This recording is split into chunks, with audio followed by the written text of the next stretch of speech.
দেখুন, দীর্ঘদিন আমাদের সনাতনী সংস্কৃতি, সনাতনী আমাদের প্রথা যে এই যেখানে আমাদের রাষ্ট্রবাদী আমাদের প্রধান বা রাষ্ট্রবাদী চেয়ার নির্বাচিত জনগণের দ্বারা নির্বাচিত হয়ে যখন আসে তখন প্রথমেই আমরা সেই জায়গাটাকে শুদ্ধিকরণ করি। এটা আমাদের আজকের নতুন কিছু নয়। এই পঞ্চায়েত বিভিন্ন সময় বিভিন্ন অভিযোগ এসেছে, বিভিন্ন দুর্নীতি এখানে ধরা পড়েছে, যেগুলো সবটাই প্রকাশ্যে আনা হয়নি বা আসেনি।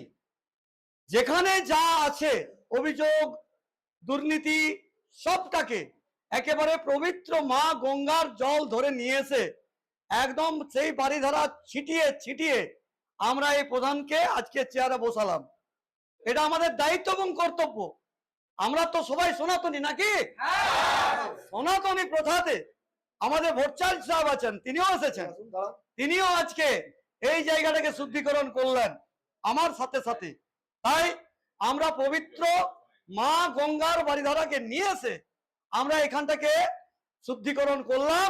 আগামী দিন যাতে শুদ্ধিকরণের মধ্য দিয়ে সমস্ত পঞ্চায়েত সঠিক পথে চলে, সঠিক দিশা দেখায় মানুষকে, তাই অঙ্গীকার আজকে করলাম। করে প্রধান সাহেব আমাদের মৌসুমী বাড়িকে প্রধানের চেয়ারে বসালাম। অনেক অনেক অভিযোগ, অনেক অনেক দুর্নীতি হয়েছে, সেগুলোকে আর পিছনে টেনে আর কোনো লাভ নেই। আগামী দিন আমাদের সামনে থেকে এগিয়ে যেতে হবে, এটাই হচ্ছে আমাদের লক্ষ্য। একটিও যেন কোনো করাপশন বা দুর্নীতি না হয়, সেটাও আমি আমার বোন মৌসুমীকে বলে গেলাম দাদা হিসাবে।